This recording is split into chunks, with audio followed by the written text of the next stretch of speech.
So, Doc Rhea, ano ba yung pinakaunang invention mo? Kasi parang kanina pa naririnig ng ating mga viewers, ano ba yung pinabuusapan nila? So, excited na sila kung ano nga ba ang product ni Doc Rhea. So there are actually 3 unique features of my products. Number 1, it's sustainable. It is environment friendly because I don't use cement in my formulation. I concocted my own binders, a combination of organic and some natural ingredients to have my own formula. And then it is strong. So this is 5 times stronger than concrete. So therefore, it can withstand so far, the biggest typhoon or yung pinakamalakas na typhoon that we had in the Philippines, and of course, the biggest earthquake that we had in the Philippines. Malalesen natin yung mga namamatay due to earthquake because of my materials, because it is not brittle. Walang brittleness, hindi siya nagsha-shatter, hindi siya napapasal, pupunit lang siya. And then the third, it's beautiful. Nakikita mo naman, of course, it comes in, actually, I can offer various types of customization, like I can customize the size. It can be iba-iba yung kanyang width, length, or height. Design. Yeah. I can customize also the color. You just tell me the color, I'll bring it straight forward kung anong kulay. Plus, of course, yung finishes niya, nakita niyo naman, may brick look na siya, may tile look, may plain, or even wood look.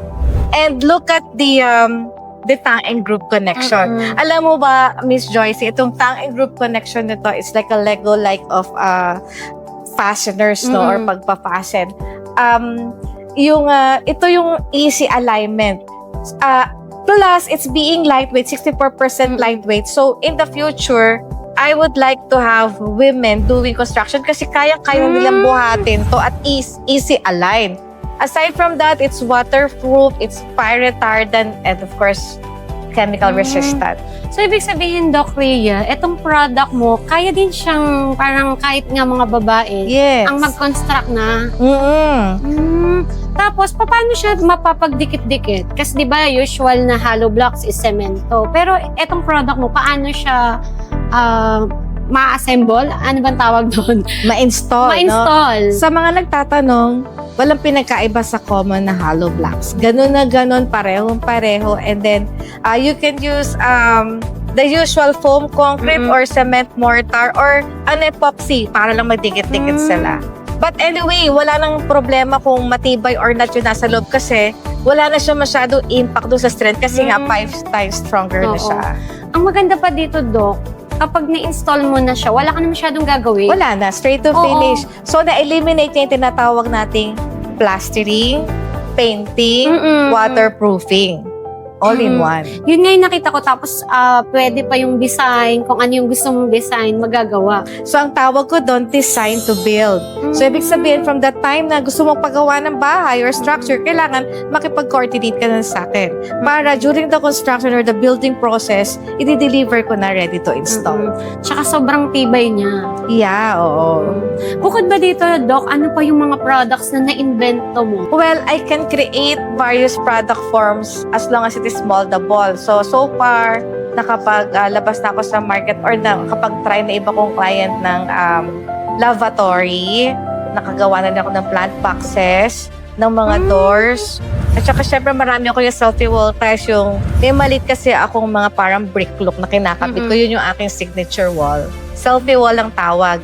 Kasi nag-join ako ng yung una kong kliyente, yung Manila Life Cafe sa NAIA Terminal 3. Nilagyan nila yun ng magandang sofa sa harap. Tapos lahat ng nag-a-abroad, kasi selfie doon. So, tinawag ko dyan selfie wall. Wow! Tsaka parang doon mo na-appreciate yung works mo. Yes, and also, I've come up also with different designs ng mga tiles ko. Para pag kinadit mo sa iba-ibang way ang expression niya.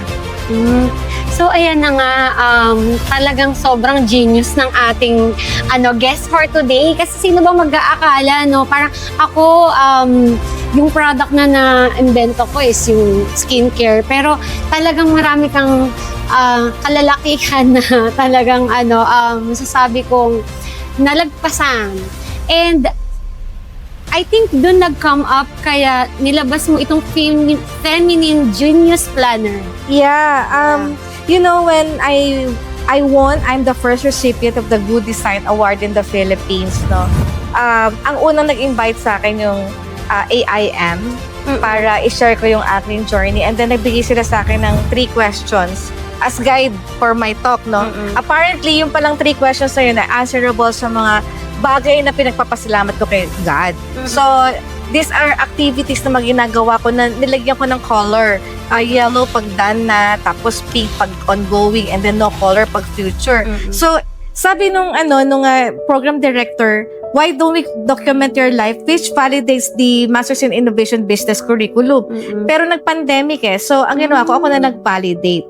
So itong The Feminine Genius Planner actually is a step-by-step procedure kasi alam mo nung pandemic, iniisip ko bakit ang dami ko napapanalunan, bakit kailangan ko ikutin yung iba't ibang university or organization to share my life. So nung tinocument ko siya, ang buhay pala natin ay may tinatawag na Transform and Engage Process or TCP, no? So merong 5 phases yon para maging whole evolution, tinatawag mong journey mo. Sa libro na to, sa planner na to, nilagay ko yung technopreneurship journey ko. So, pag inopen nyo po to, sasagutan nyo lang yung mga questions one by one at ma-fulfill mo yung dapat i-fulfill mo, no? Nagbigay ako ng example dito nung journey ko and then naglagay ako ng mga tracing papers. Kasi para natitrace mo kung nalilihis ka ba or may changes ba sa plans mo. And then hanggang sa dulo. And then, syempre, yung pinaka-last ito, may checklist ka kung ano yung nagawa mo na. Pero dapat, pag user ka na Feminine Genius Planner, dapat may promise ka na i-share mo rin yung journey mo sa ibang tao. So, ibig sabihin, Doc, eto is nagawa mo siya during pandemic? Noon, na-conceptualize ko siya ng pandemic, pero nagawa ko siya last March 2025. Ito lang. Ito lang. I launched Oo. it during the Women's Month, di ba, March. At inupuan ko lang siya ng mga 1 week. Oo. Akala ko, Doc, parang ordinary planner lang siya. Meron pala siya sa loob na talagang parang libro na rin. Yes. And workbook. At kung mapapansin mo, ginawa ko talaga siyang notebook. Kasi gusto ko yung natutupi. And I want yung parang, ayoko, hindi kasi maganda kasi yung cover, parang takot yung iba tao magsulat. Yes. Ayaw nilang dumihan yung Oo. planner, bumili pa planner, pero wala man nakasulat. So ito gusto ko, very handy, at saka madaling fold, etc. Maglalabas nga ako ng maliliit pa nito para handy.